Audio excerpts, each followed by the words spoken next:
ഇന്ധനവിലയിലെ വർധന ഉൾപ്പെടെയുള്ള സാഹചര്യങ്ങൾ കാരണം ഗൾഫ് രാജ്യങ്ങളിൽ നിന്നുള്ള വിമാന ടിക്കറ്റ് നിരക്ക് ഇനിയും വർദ്ധിക്കാൻ സാധ്യതയെന്ന റിപ്പോർട്ട് പുറത്തു വന്നു കഴിഞ്ഞു. 10% വർധനമാണ് പ്രതീക്ഷിക്കുന്നത്. പശ്ചിമേഷ്യൻ സംഘർഷങ്ങളുമായി ബന്ധപ്പെട്ട പ്രതിസന്ധിയാണ് നിരക്ക് വർധനവിന് കാരണമായത്. പശ്ചിമേഷ്യൻ സംഘർഷങ്ങൾക്ക് പിന്നാലെ ഉയർന്ന വിമാന ടിക്കറ്റ് നിരക്ക് ഇനിയും വർദ്ധിക്കുമെന്ന സൂചനകളാണ് ഇപ്പോൾ ഇതോടുകൂടി പുറത്തു വന്നിരിക്കുന്നത്. ഇന്ധനവിലയിലെ വർധന ഉൾപ്പെടെയുള്ള സാഹചര്യങ്ങളാണ് ഇതിന് കാരണമായി പറയപ്പെടുന്നത്. ദീർഘദൂര യാത്രക്കാരെയാകും നിരക്ക് വർധനവ് ഏറ്റവും കൂടുതൽ ബാധിക്കുക.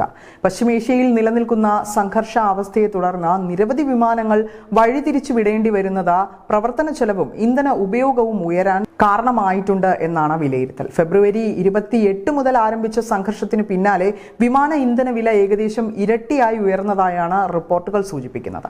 സാധാരണയായി വിമാന കമ്പനികളുടെ മൊത്തം ചിലവിൽ 25 മുതൽ 35% വരെ ഇന്ധനത്തിനാണ് ചിലവാകുന്നത്. ഈ സാഹചര്യത്തിൽ നിരക്ക് വർദ്ധിപ്പിക്കാതെ മുന്നോട്ട് പോകാനാകില്ല എന്നാണ് വിമാന കമ്പനികളുടെ നിലപാട്. 5 മുതൽ 10% വരെ നിരക്ക് വർദ്ധിപ്പിക്കുകയോ അല്ലെങ്കിൽ അധിക ഫ്യുവൽ സർചാർജ് ഏർപ്പെടുത്തുകയോ ചെയ്യേണ്ടി വരുമെന്നാണ് വിവിധ എയർലൈനുകൾ വ്യക്തമാക്കിയിരിക്കുന്നത്.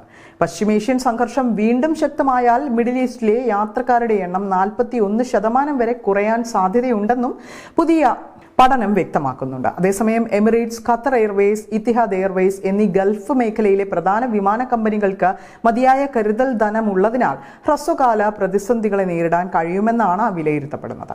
US വിമാന കമ്പനികൾ ഫ്യുവൽ ഹെഡ്ജിംഗ് പോലെയുള്ള സംരക്ഷണ മാർഗങ്ങൾ കുറച്ചതോടുകൂടി ഇന്ധനവില വർധന നേരിട്ട് ടിക്കറ്റ് നിരക്കുകളിൽ പ്രതിഫലിക്കുന്ന സാഹചര്യം രൂപപ്പെടുകയാണെന്നും റിപ്പോർട്ടുകൾ വ്യക്തമാക്കുന്നുണ്ട്.